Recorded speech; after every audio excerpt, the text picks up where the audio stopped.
हम कमजोर होते जा रहे हैं। मैं 2 दिन पहले था बिहार की धरती पर, वहां के बाबा ब्रह्मेश्वर मुखिया जी का शहादत दिवस मनाया जा रहा है। मैं बताना चाहूंगा बाबा ब्रह्मेश्वर मुखिया कौन है। नक्सलियों का जब आतंक था कि सौरों की जमीनों पर ये झंडा गाड़ देते थे, मुझे वहां से जानकारी हुई कि सौर बहन बेटियों के स्तन तक काट लिए जाते थे, पूरे गांव की नाकाबंदी कर दी जाती थी, वहां पर कोई खेती नहीं कर पाता था, रोक दिया जाता था कि कोई मजदूर उनके खेत में खेती नहीं करने जाएगा। इन सभी त्रासदी के खिलाफ ब्रह्मेश्वर मुखिया जी ने रणवीर सेना का गठन किया और उन्होंने लड़ाई लड़ी और आज नक्सलियों का अंत हुआ बिहार में, तब जाकर के बिहार में सुशासन की व्यवस्था स्थापित हो पाई है।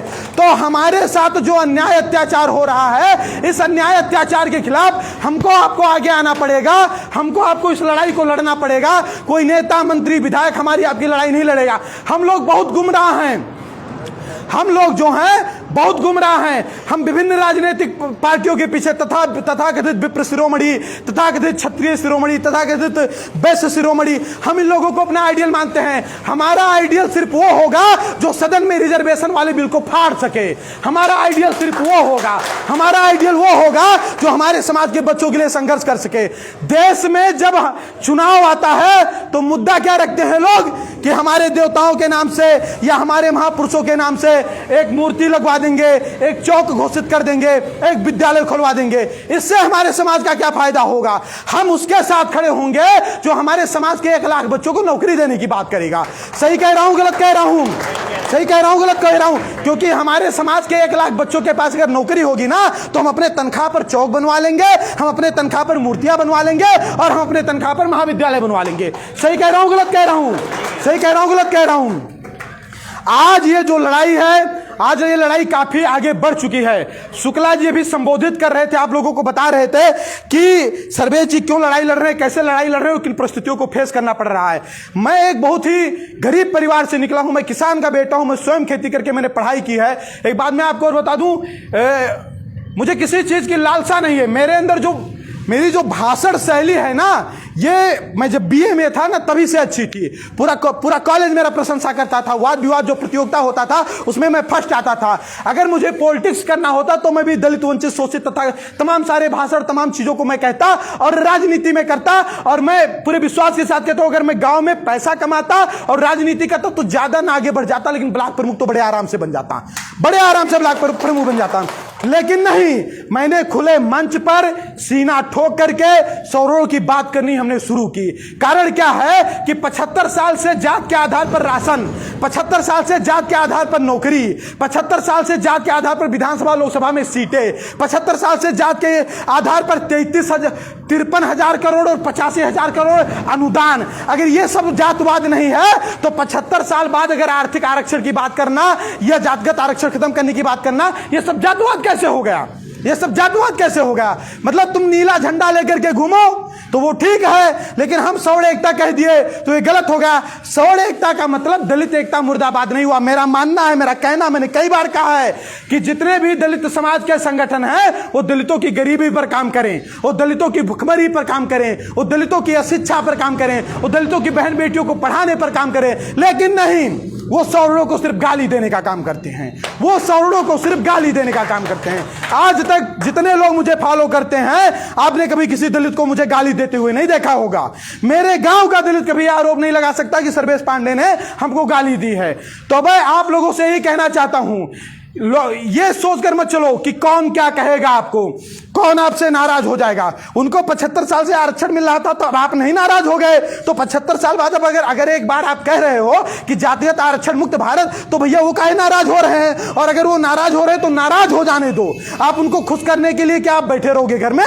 क्या अपने बच्चों के लिए, क्या अपनी आने वाली पीढ़ियों के लिए नहीं लड़ोगे? सही कह रहा हूं गलत कह रहा हूं? सही कह रहा हूं गलत कह रहा हूं? एक बात मैं फिर कहना चाहता हूं, आज कुछ लोगों की नौकरी लग गई होगी, कुछ लोगों का व्यापार स्टैंड हो गया होगा, कुछ लोग बड़े परिवार से हैं, उनको ऐसा लग रहा होगा कि मुझे क्या तकलीफ, मैं काहे आंदोलन करूं। तो एक बात बताऊं, मेरे फुआ के लड़के का मैटर है जो मुझे तकलीफ है। बाल सर का झड़ा जा रहा है, यहां से पटना, दिल्ली, राजस्थान सब दौड़ रहा हूं। बताओ आप मुझे, क्या मेरा कोई मैटर है? क्या मेरे जमीन का विवाद है? क्या यहां से पटना तक, राजस्थान तक, जयपुर तक, दिल्ली तक मैं जाता हूं कोई जमीनी विवाद का मुकदमा लड़ने? बताइए आप लोग मुझे, मैं किसके लिए जाता हूं? मैं समाज के लिए जाता हूं। और अगर मैं भी सभी की तरह सोचना शुरू कर दूं कि नहीं मेरा क्या है, मैं तो मेरी नौकरी लग गई है, मेरा व्यापार है, मेरे पिताजी की संपत्ति है, मुझे कोई फर्क नहीं पड़ता, तो फर्क तो सर्वेश पांडे को भी नहीं पड़ता।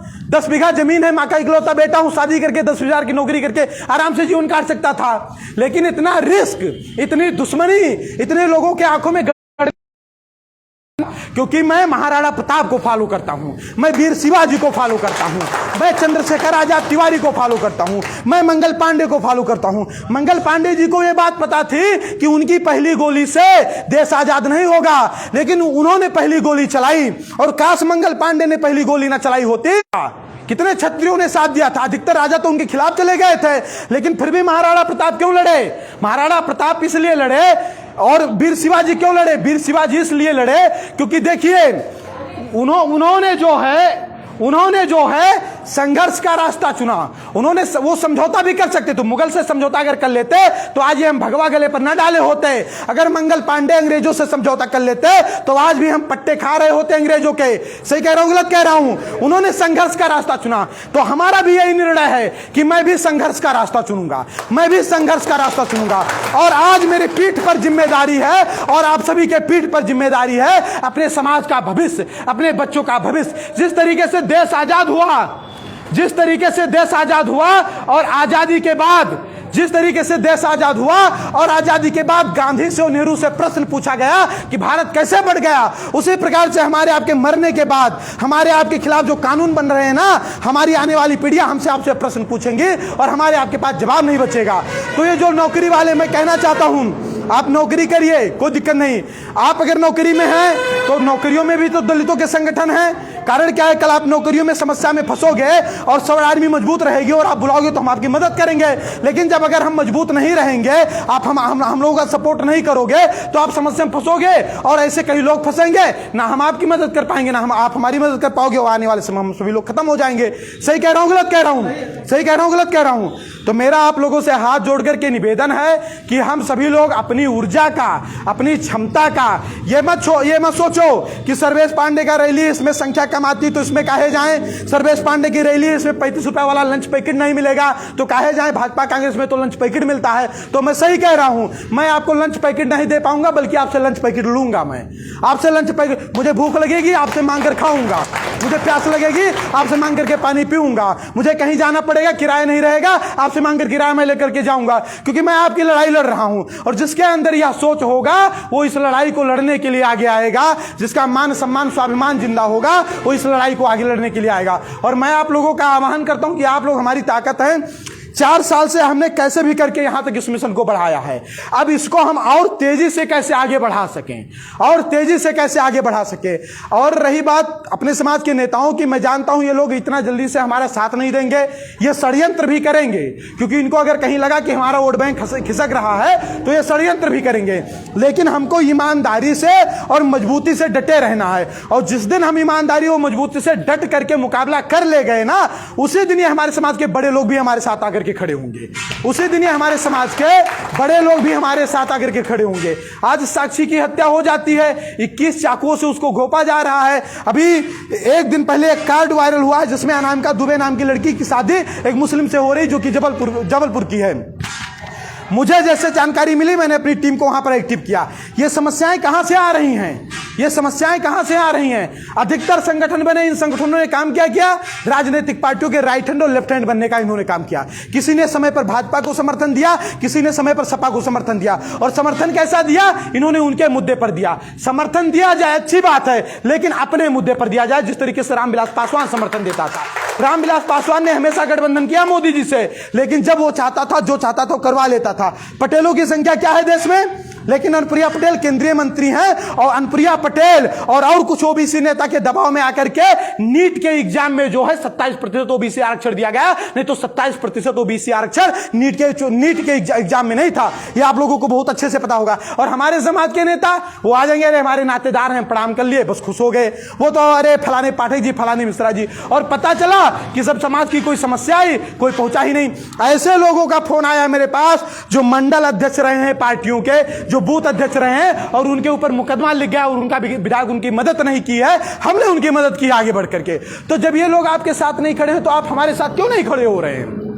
जब ये लोग आपके साथ नहीं खड़े हैं तो आप लोग हमारे साथ क्यों नहीं खड़े हो रहे हैं? कुछ गलत तो नहीं कह रहा भैया मैं? कुछ गलत तो नहीं कह रहा मैं? और एक बात मैं फिर आपको बता रहा हूं, अगर सच बोलना बगावत है तो मैं बागी हूं। आज मैं आगे आया हूं आपके लिए लड़ने के लिए। इतना याद रखना, आज पूरे भारत में अगर सवर्णों की कोई मजबूत आवाज है तो सर्वेश पांडे हैं। ये आपको पता है कि नहीं पता है? ये पता है कि नहीं पता है? आज अगर भारत में सवर्णों की कोई मजबूत आवाज है तो सर्वेश पांडे हैं। और आप सोचिए, अगर सर्वेश पांडे का हिम्मत टूटा ना तो फिर कोई सवर्ण हिम्मत नहीं करेगा सवर्णों को एक करने के लिए। फिर कोई सवर्ण हिम्मत नहीं करेगा सवर्णों को एक करने के लिए। और मैं कह रहा हूं कि ये जो पंडित जी ठाकुर साहब का ईगो लेकर घूम रहे हो ना, ये जो सीना तान करके चल रहे हो ना, इसे सीना को पचकाने राजनीतिक पार्टियां कर रही हैं। इन राजनीतिक पार्टियों का षड्यंत्र है कि कितना जल्दी आपको जूते के नोक पर ला करके और आपको अपना गुलाम बनाया जा सके। आज आप समझ रहे हैं, सवर्ण आज राजनीति से बाहर किया जा रहा है। सवर्ण आज मैं आपको बता दूं, इसी न्याय नगर पालिका के चुनाव में तमाम अनारक्षित सीटों केक काटने और जन्मदिन मनाने के लिए नहीं हुआ है। मेरा जन्म सिर्फ केक काटने के लिए और जन्मदिन मनाने के लिए नहीं हुआ है। मेरा जन्म तब सफल होगा जब मैं अपने इस समाज की लड़ाई को एक मुकाम तक पहुंचा पाऊंगा। मेरा जन्म तब सफल होगा जब मैं अपने समाज की इस लड़ाई को एक मुकाम तक पहुंचा पाऊंगा। और आप सभी लोगों का योगदान बहुत बड़ा योगदान होगा। आप जहां भी, जैसे भी, जिस प्रकार से भी योगदान दे सकते दीजिए। हमारे समाज में दो समस्याएं हैं। हमारे समाज में दो समस्याएं हैं। एक हमारे समाज में ईगो की समस्या है और एक हमारे समाज में संकोच करने की समस्या है। मैं देखता हूं कि जैसे मैं सवर्ण समाज के लिए लड़ाई लड़ता हूं, मुझे अधिकतर लोग मुझे जानते हैं। कौन ऐसा लड़का है जो सोशल मीडिया चलाता है और सर्वेश पांडे को नहीं जानता है? लेकिन मैंने महसूस खुद किया है कि कई जगहों पर जाते हो तो लोग देखते हैं लेकिन वो बोलते नहीं। उनके मन में हो सकता है ये भावना हो, अरे ये नहीं बोलेंगे तो हम क्यों बोलेंगे? अरे हो सकता है मैं आपको ना पहचानता हूं, आप अगर पहचान गए हो तो आप ही बोल दो। अब ऐसे अगर मैं आपको पहचानता हूं तो मैं ये कहूं कि नहीं ये नहीं बोलेंगे तो मैं नहीं बोलूंगा। यही सोच और यही ईगो रहेगा तो क्या हम कभी एक हो पाएंगे? कभी मिल पाएंगे? अरे टाइटल पीछे देखो, अगर अपने समाज का लगा है ना तो वहां उसकी मदद के लिए तुरंत खड़े हो जाओ। आप तुरंत उसके साथ एकदम ताकत के साथ। कुछ समस्याएं और आई हैं समाज से, गांव से निकल करके अपने ही समाज के लोग अन्य जातियों के साथ खड़े होकर के मुकदमा दर्ज करवाते हैं अपने लोगों पर। मैंने इन समस्याओं को देखा है। अपने ही लोग अन्य जातियों के साथ खड़े होकर के अपने समाज के ऊपर मुकदमा दर्ज करवाते हैं। ऐसा काम जो भी व्यक्ति कर रहा है उसका सामाजिक बहिष्कार करना शुरू करो। ऐसा काम, क्योंकि वो विभीषण की तरह है, वो जयचंद की तरह है, वो मान सिंह की तरह है। उसका इतिहास गद्दारों में ही गिना जाएगा, वफादारों में नहीं गिना जाएगा, जो अपने समाज के व्यक्ति के ऊपर फर्जी मुकदमा लिखवाए। अब बताइए क्या वो व्यक्ति सही हो सकता है? और जहां दो चार मामलों में आपने बहिष्कार करना शुरू किया ना, उसके बाद कोई सवर्ण किसी सवर्ण के खिलाफ मुकदमा नहीं लिखवाएगा। उसके बाद कोई सवर्ण किसी सवर्ण के खिलाफ मुकदमा नहीं लिखवाएगा। एक बात मैं आपको और कहना चाहूंगा, अगर आप अपनी बहन बेटियों को 15,000 का फोन दे सकते हैं ना तो हाथ जोड़ करके निवेदन है कि 15 दिन में एक बार उनका फोन भी चेक किया करिए। आप 15 दिन में उनका एक बार फोन भी चेक किया करिए, क्योंकि हम सभी इज्जतदार लोगों की इज्जत दांव पर। देखो, मैं जो बोलता हूं खुल करके बोलता हूं। जातवाद का आरोप तो लगा ही लगा है और ज्यादा मैं नियम और कानून नहीं समझता हूं, नहीं जानता हूं। जो चीजें सही मैं वही बोल रहा हूं। अगर 15,000 का फोन अपनी समाज की बहन बेटियों को हम दे सकते हैं तो 15 दिन में उनका हमें एक दिन में फोन चेक करना चाहिए। और यही स्थिति हमारे लड़कों की भी साथ भी होना चाहिए। हम कभी समय नहीं देते। महाराणा प्रताप जी की जयंती बीत गई, किसी को पता ही नहीं महाराणा प्रताप कौन थे। कोई जान ही नहीं पा रहा है महाराणा प्रताप कौन थे। अभी अगर सच्चाई से पूछ लूं ना, कसम खिलवा लूं ना, तो इसमें 10 लोग ऐसे नहीं रहे होंगे जो अपने बच्चों और बच्चियों को 1 घंटा बैठ करके महाराणा प्रताप जयंती के दिन उनके सौर और सास के बारे में बताए होंगे। किसी ने नहीं बताया होगा। किसी को फेसबुक और व्हाट्सएप से समय नहीं है। आजादी के सबसे बड़े महानायक मंगल पांडे हैं। आजादी के जिनका कोई योगदान नहीं था, जो अपने जाति के लिए लड़े, उनको आज महानायक घोषित किया जा रहा है। और जो वास्तव में महानायक थे, जो देश की आजादी के लिए गोली ना चलाते तो देश आजाद ना होता, और देश आजाद ना होता तो देश में देश का संविधान ना होता, और देश में देश का संविधान ना होता तो देश में आरक्षण ना होता।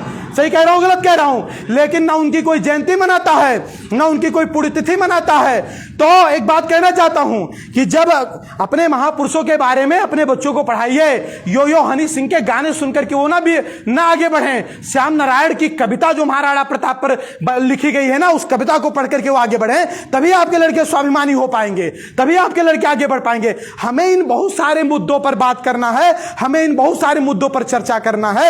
एक निवेदन और करना चाहता हूं कि आपके समाज, देखिए मैंने देखा है भाई पटीदार का लड़का थोड़ा बिगड़ जाता है ना, लोग ध्यान नहीं देते, कहते हैं बिगड़ जाने दो, और मजा लेते हैं। मैंने यहां तक देखा है पटीदार के लड़के की शादी तय होती है तो पटीदार ही उसको बिगड़वाने के लिए चले जाते हैं, मैंने यहां तक देखा है। तो भैया ये सारी चीजें अब बंद होनी चाहिए। अगर समाज की एकता की बात हम करते हैं, मैंने देखा है पटीदार में एक बित्ता जमीन के लिए कहते हैं हम तुम्हें एक बित्ता जमीन नहीं देंगे चाहे 10 बीघा क्यों ना बेचना पड़े। अब बताओ ये भी कोई बुद्धिमत्ता की बात हुई? मतलब 10 बीघा बेच दोगे लेकिन पटीदार को एक बित्ता नहीं दोगे। प्रयास करिए आपसी मामले घर बैठ करके सुलझाइए, प्रयास करिए आपसी मामले कोर्ट में ना जाएं, क्योंकि जो निर्णय आएगा 20 साल बाद आएगा, लेकिन 20 साल में तो 20 लाख रुपया भी खर्च हो जाएगा और आर्थिक रूप से सामाजिक रूप से आप कमजोर होंगे।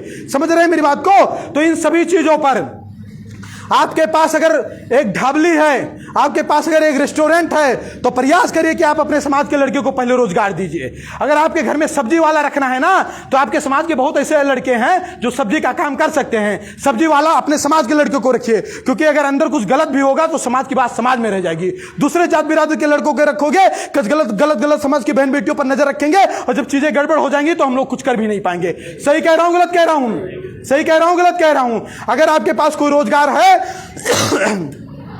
तो प्रयास करिए कि आप अपने समाज के बच्चों को देखिए। सर्वेश पांडे सवर्ण समाज के लिए लड़ रहे हैं तो इसका मतलब ये नहीं कि 60,000 तनख्वाह पा रहे हैं और इन्हीं का ठेका है कि आकर के आपके समाज के बीच में लड़ेंगे। आपको मैं जगाने का काम कर रहा हूं, मैं कुछ करने नहीं आया हूं, मैं कुछ लड़ने उड़ने नहीं आया हूं, मैं सिर्फ आपको जगाने आया हूं। लड़ना आपको है। यह सब कहने का मतलब यह है कि आप देख रहे हैं कि आपके पड़ोसी का लड़का, आपके बिरादर का लड़का पढ़ने में तेज है, पैसा के अभाव में नहीं पढ़ पा रहा है, तो आप 10 पटीदार पैसा इकट्ठा करो, चंदा, और उस लड़के को पढ़ा करके आगे बढ़ाओ। उस लड़के को आपके समाज की लड़की की शादी सिर्फ दहेज के कारण नहीं हो पा रही है, बाप गरीब है, लड़की की उम्र बढ़ रही है, कुछ गलत कदम वहां ना उठा ले, इसलिए आवश्यक है कि आप चंदा इकट्ठा करो और उस लड़की की शादी करवाओ। सही कह रहा हूं गलत कह रहा हूं? और एक बात मैं फिर कह रहा हूं, समाज के युवा सिर्फ ईगो, आप 200 रुपए एक दिन में कमाएंगे ना, आप खाली तो नहीं घूमेंगे ना, आप कहीं सीटी तो नहीं बजाएंगे ना, आप खाली बैठकर ताश तो नहीं खेलेंगे ना। आप लगाइए, आप बर्गर का ठेला लगा सकते हैं ना, आप लगाइए, आप समोसे का ठेला लगा सकते हैं, लगाइए, आप एसी बनाना सीख रहे हैं ना, सीखिए, आप मोबाइल रिपेयरिंग सीख रहे हैं ना, सीखिए। इन सभी क्षेत्रों में आगे बढ़िए, स्किल डेवलप करिए। सिर्फ 40 साल तक पढ़ करके नौकरी के ऊपर डिपेंड होकर के अपनी आर्थिक स्थिति और सारी स्थितियों को कमजोर करने का काम ना करिए। सही कह रहा हूं गलत कह रहा हूं? सही कह रहा हूं गलत कह रहा हूं? मेरी कोई बात गलत लगी हो तो बताइए, आप लोग कोई बात गलत लगी हो तो बताइए। ऐसे बहुत सारे विषयों पर हम लोगों को मिलकर के काम करना है। और आज मैं अपने जन्मदिवस के अवसर पर सिर्फ यही मैसेज देना चाहता हूं, जितने लोगों ने मुझे बधाई दी है, देखिए अगर बधाई देना है ना तो दिल से दीजिए, नहीं कि हाँ सोशल मीडिया स्टार है सर्वेश पाड़े तो बधाई दे दिए, क्योंकि भाई हाँ ये भी हो जाए कि हाँ सर्वेश पाड़े से हम भी जुड़े हैं, लेकिन उसके बाद पता चले सर्वेश पाड़े रात में फंस गए हैं, कहीं पर फोन कर रहे हैं आपको, आप फोन ना उठाओ। अगर आप दिल से मुझसे जुड़ना चाहते हैं तो आप सभी का स्वागत है। कारण क्या है? कारण क्या है कि सिर्फ आश्वासन वाली भीड़ के बल पर लड़ाई नहीं लड़ी जा सकती। आश्वासन वाले भीड़ के बल पर अगर लड़ाई लड़ने जाएंगे तो हम मार दिए जाएंगे। सही कह रहा हूं गलत कह रहा हूं? हमें लड़ाई मजबूती से लड़नी है। अगर मुझको कोई कुछ देना चाहता है, मेरे प्रति किसी की कोई निष्ठा है या मेरे संघर्ष के प्रति किसी की कोई भावना है या मुझसे कोई प्रभावित है, तो हाथ जोड़ करके निवेदन है कि इस लड़ाई पर कदम कदम पर आप मेरा, इस लड़ाई में कदम कदम पर आप मेरा साथ दीजिए। यही मैं आपसे मांग रहा हूं और मैं कुछ नहीं मांग रहा हूं। अब एक बात बताओ, इसमें मैंने अपने लिए क्या मांगा? मैं तो 30-40 साल और जीऊंगा और जीने के बाद मर जाऊंगा, और जिस क्षेत्र में चल रहा हूं उसमें तो आयु भी नहीं निर्धारित है। लेकिन ये लड़ाई में अगर मेरा आप साथ दोगे ना तो आपके आने वाले बच्चों को किसी के आगे हाथ नहीं जोड़ना पड़ेगा। सिखों, पूरे देश में सिखों की आबादी 2% है, लेकिन किसी का औकात नहीं कि कोई सिखों से उलझ जाए। सिखों से उलझते हुए किसी को देखा आपने? नहीं देखा। आपने देखा तो होगा सवर्णों की हत्याएं आपने देखा होगा, पंडित जी ठाकुर साहब की हत्याएं देखा होगा, पंडित जी ठाकुर साहब की बहन बेटियों के साथ रेप देखा होगा, लेकिन आपने किसी सिख से किसी को उलझते हुए नहीं देखा होगा, क्योंकि वो संगठित हैं और वो ताकतवर हैं। हमारा रियासत और विरासत और सियासत सब कुछ चला गया है, अब कुछ बचा नहीं है। तो हाथ जोड़ करके निवेदन है कि जो बचा है उसको बचाने का हम काम करें और अपने समाज को मजबूती देने का काम करें और अपने समाज को आगे बढ़ाने का काम करें। मेरी बातों से आप लोग सहमत है कि नहीं सहमत हैं? मेरी बातों से आप सहमत है कि नहीं सहमत हैं? और इस लड़ाई में आपका तन से, आपका मन से और आपका धन से, तीनों प्रकार से मुझे सहयोग चाहिए, क्योंकि ये लड़ाई आसान नहीं है। मैं भी संकोची प्रवृत्ति का व्यक्ति हूं, मैं सहयोग किसी से कह नहीं पाता हूं। मैं आपको बता दूं कि मेरी जितनी फैन फॉलोइंग है और मेरे जितने समर्थक हैं, लोग बार बार कहते हैं अगर मैं थोड़ा लालची प्रवृत्ति का व्यक्ति होता तो अब तक मैं हो सकता है बहुत सारा धन इकट्ठा कर लेता। लेकिन मैं आपको बता दूं कि हमारे जयंकर भाई पीछे बैठे हुए हैं, कहीं कहीं तो हम गाड़ी लेकर के जाते हैं, जब पेट्रोल पंप पर खड़े होते हैं और तेल खत्म हो जाता है तो फोन करते, भाई तेल मतलब खत्म हो गया है, यहाँ थोड़ा देखो फोन पे कर दो। मतलब इन स्थितियों से संघर्ष कर रहे हैं। तो इस संघर्ष को अगर बढ़ाना है तो हमको, आपको तन मन धन से आपको इस मिशन में हमें सहयोग करना पड़ेगा। आप लोग करेंगे कि नहीं करेंगे? करेंगे कि नहीं करेंगे? अब एक उदाहरण दे रहा हूं आपके संगठित होने का। यहां से जितने लोग आए हैं, कोई एक आया होगा, कोई 4 आए होंगे, कोई 3 आए होंगे, कोई 2 आए होंगे। इसी संख्या में तो आप लोग अकेले अकेले आए हो। आप बताओ, सभी लोग तो साथ नहीं आए थे, लेकिन यहां पहुंचने के बाद कम से कम सैकड़ों की संख्या हो गई कि नहीं हो गई? अब एक बात बताओ कि जो व्यक्ति रास्ते में अकेला आया हुआ होगा और रास्ते में उसके साथ कोई घटना घट जाती है, या उसको कोई थप्पड़ मार देता है, या उसको कोई गाली दे देता है, वो अकेला क्या कर सकता है? कुछ कर सकता है क्या? यहां तक थाने में भी जाएगा तो पुलिस दरोगा उसको डांटेंगे, गाली देंगे, चल हट, पैसा दे तो मुकदमा लिखूंगा, यही तो होगा ना। लेकिन आप बताओ, वो यहां आया और आने के बाद समाज में जागरूकता आई, समाज में एकता आई, और उससे कोई भिड़ा और ये 100 लोग उसके साथ जाकर के खड़े हो गए, तो क्या बताइए उसका कोई कुछ कर पाएगा? कोई कुछ कर पाएगा? अगर उसके साथ गलत हुआ और यही 100 लोग जाकर के थाने को घेर लिए, कौन दरोगा है जो मुकदमा नहीं लिखेगा? आप बताइए। तो क्या एकता में ताकत है कि नहीं है? एकता में ताकत है कि नहीं है? तो इसलिए इस एकता को हमको बढ़ाना है और आगे हमें अपने समाज को मजबूत करना है। लड़ाई बहुत लंबी है, समय समय पर हमारी आपकी बातचीत होती रहेगी। इन्हीं शब्दों के साथ मैं अपनी बारी को विराम दूंगा और हाथ जोड़ करके बस यही निवेदन करूंगा कि आज मेरा जन्मदिन है, मेरे लिए ना कुछ हर्ष का विषय है ना कुछ दुख का विषय है, सिर्फ सोच दिमाग में है तो अपने समाज के विषय के लिए। आज शिवम भाई ने एक पोस्ट डाला कि सर्वेश जी के बारे में जितना लिखूं उतना कम है, क्योंकि हम जब गाड़ी से चलते थे तो हम इनसे बताते थे कि शिवम भाई क्या हम अपने बच्चों को बचा पाएंगे, क्या अपनी आने वाली पीढ़ियों को बचा पाएंगे? क्योंकि जिस तरीके से कॉलेज में देख रहा हूं कि फ्रेंड सर्कल किस तरीके से बढ़ रहा है, खान पान किस तरीके से बढ़ रहा है और अव्यवस्थाएं किस तरीके से बढ़ रही है। आपको बता दूं कि रिजर्वेशन से सबसे ज्यादा नुकसान स्टूडेंट को है। रिजर्वेशन से सबसे ज्यादा नुकसान जो है स्टूडेंट को है। लेकिन मैं देख रहा हूं कि स्टूडेंट चैट में तो व्यस्त है, इंस्टाग्राम पर, व्हाट्सएप में डीपी तो लगा रहा है। अक्षय कुमार का वायरल कौन सा गाना हुआ है, मुझे मेरे जिंदगी से जाने का क्या क्या लोगे, लेकिन एक दिन वो आरक्षण मुर्दाबाद नहीं लिख पा रहा है। तो एक बात बताओ भैया, तुम्हारे करियर के लिए हम लड़ रहे हैं और तुम बता रहे हो कि मेरे जिंदगी से जाने का क्या क्या लोगे, तो लड़ाई कैसे लड़ेंगे और कैसे जीतेंगे?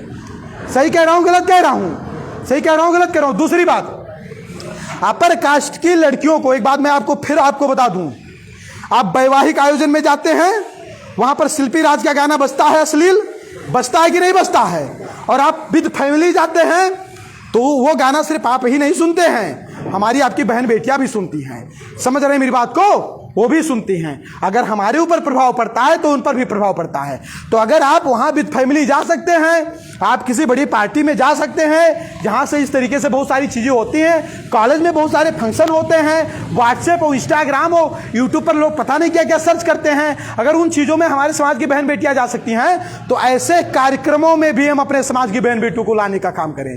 क्योंकि इससे उनकी आंखें खुलेंगी और वो जो है फ्रीज में नहीं जाएंगी, उनके ऊपर 21 चाकू का वार नहीं होगा। सही कह रहा हूं गलत कह रहा हूं? सही कह रहा हूं गलत कह रहा हूं? ऐसे आयोजनों में सिर्फ पुरुष वर्ग ना भाग ले, हम अपने समाज के बच्चों और बच्चियों को भी शामिल करें और उनके साथ बैठें और उनके साथ चिंतन मनन करें, अपने महापुरुषों के बारे में बताएं। देखा मैंने क्षत्रिय समाज भी सिर्फ कुछ महापुरुषों तक सीमित है, ब्राह्मण समाज भी देख रहा हूं सिर्फ भगवान परशुराम तक सीमित है, जबकि हमारे समाज की बहुत से महापुरुषों ने योगदान दिया है। हमें आवश्यकता है कि उनका भी इतिहास खंगालें। आज जिनका इतिहास हम नहीं खंगाल पा रहे हैं, दूसरी जातियों के लोग उसका इतिहास अपना बता रहे हैं चुरा चुरा करके। हो रहा है ऐसा कि नहीं हो रहा है? तो हम अपने और महापुरुषों को प्रमोट करने का काम करें। हमारे इसी भाई ने कहा था कि मैं भगवान परशुराम जी की एक मूर्ति लगवाऊंगा, तो मैंने कहा कि देखो, भगवान परशुराम जी भगवान विष्णु के छठे अवतार हैं। जैसे राम पूजनीय हैं वैसे परशुराम पूजनीय हैं, वो हमारे आस्था के विषय हैं। उनके लिए और बहुत सारे कार्यक्रम होते हैं। अगर आपको मूर्ति लगवानी तो एक मूर्ति मंगल पांडे की भी लगवाओ, एक मूर्ति जो है आचार्य चाणक्य की भी लगवाओ, क्योंकि जब उस रोड से कोई लड़का छोटा सा गुजरे और पूछे पापा ये कौन है, तो पापा बता सके बाबू ये मंगल पांडे हैं, इन्होंने आजादी की पहली गोली चलाई थी। सही कह रहा हूं गलत कह रहा हूं? सही कह रहा हूं गलत कह रहा हूं? तो इन सब चीजों पर हम लोगों को ध्यान देना है और हम संघर्ष करेंगे। एक बात मैं फिर कह रहा हूं, मैं इस लड़ाई से तो बैक नहीं होने वाला हूं। मेरे एक भाई यहां पर बैठे हैं जो कि सरकारी कर्मचारी, में उनका नाम नहीं लूंगा, उनका बड़ा सहयोग अब इस मिशन में प्राप्त हो रहा है और होने वाला है। उनके पास रणनीतियां हैं और उन रणनीतियों पर काम करके हमें हमारे संगठन में मजबूती आएगी। एक मैं बात बताना चाहता हूं, मेरे जीवन में बहुत उतार चढ़ाव आए। शिवम भाई ने भी कई बार बात किया और कहा कि सर्वेश भाई हम लोग ये जो कर रहे हैं यार, आज बताओ समाज साथे नहीं खड़ा हो रहा है, हम लोगों को तो गाड़ी में तेल भरवाने के लिए भी सोचना पड़ रहा है। तुमने कहा भाई देखो, ये परिस्थितियां उतार चढ़ाव जीवन में तो आता रहता है। जयंकर भाई तो हनुमान जी की तरह खड़े हैं, जब जहां हो संजीवनी बूटी लेकर प्रकट हो जाते हैं। तो हमने कहा देखो भाई, ये जीवन में उतार चढ़ाव तो आता रहता है, लेकिन हम लोग इस लड़ाई को छोड़ेंगे नहीं, इस लड़ाई को कंटिन्यू बढ़ाएंगे। क्योंकि सबसे बड़ी बात क्या है कि जैसे जो हमारे यहाँ पर सरकारी कर्मचारी भाई खड़े हैं, मतलब बैठे हुए हैं, जिनका नाम नहीं ले सकता, आज वो हमसे जुड़े, वो भी तो सरकारी कर्मचारी, वो तो बहुत बिजी आदमी है, वो 60-70 हजार तनख्वाह पा रहे हैं, उनको क्या आवश्यकता है इसकी? घर परिवार बीवी बच्चे तो चल ही रहे हैं, लेकिन उन्होंने इस मिशन का महत्व समझा। तो ऐसे बहुत ऐसे लोग हैं जो हम तक अभी नहीं पहुंच पाए हैं, और आप लोगों के माध्यम से वो पहुंचेंगे और इस लड़ाई को मजबूती प्रदान करें। ये श्लोक शुक्ला लड़का गोलू, क्या आवश्यकता थी 2-4 हजार रुपया हमारे लिए खर्च करने की? जब से मैं आया हूं 2-3 बसें निकल गई हैं, पूरा ढाबा बाधित है बाधित की नहीं बाधित है, लेकिन ये 3 दिन से लगा। रात में इसने मुझे बस्ती से रिसीव किया है, साथ में गया, इसने दर्शन वर्शन इन्होंने तुरंत करवाया है। हम लोग हनुमानगढ़ी पहुंचे, वहां के एक महाराज जी, क्या आवश्यकता थी उनको महाराज जी को, उन्होंने मतलब सिर्फ मैंने पैसा भी नहीं दिया, मैंने 1 रुपया दक्षिणा नहीं दिया, उन्होंने मुझे अच्छे से दर्शन करवाया। ये जो चीजें चल रही हैं ना, ये लड़ाई इनके लिए है, और मुझे विश्वास है कि इनके जैसे युवा, आप जैसे लोग ही हमारी ताकत बनेंगे एक दिन, और ये ताकत जो है समाज की लड़ाई में हमें जीत दिलवाएगी। तो बस यही हाथ जोड़ करके निवेदन है कि सर्वेश पांडे के अंदर जब तक सांस है तब तक मैं समाज के लिए लड़ूंगा। और एक वचन मैं आपको और देता हूं, आप जिन लोगों के अंदर डाउट है, क्योंकि लाइव भी चल रहा है, बहुत लोग यही सोचते होंगे, और बहुत लोग पता नहीं किस रंजिश बस या जलन बस हम पर आरोप लगाते हैं, तमाम प्रकार से गलत गलत टिप्पणियां करते हैं मेरे ही समाज के लोग। तो मैं उनको बताना चाहता हूं, मैं कभी किसी राजनीतिक पार्टी का सपोर्ट नहीं करूंगा, मैं एक बात क्लियर कर रहा हूं। लेकिन अगर कभी मुझे समाज के लिए राजनीति करना पड़ा तो समाज के मुद्दे पर और समाज के लिए राजनीति करूंगा, कभी किसी राजनीति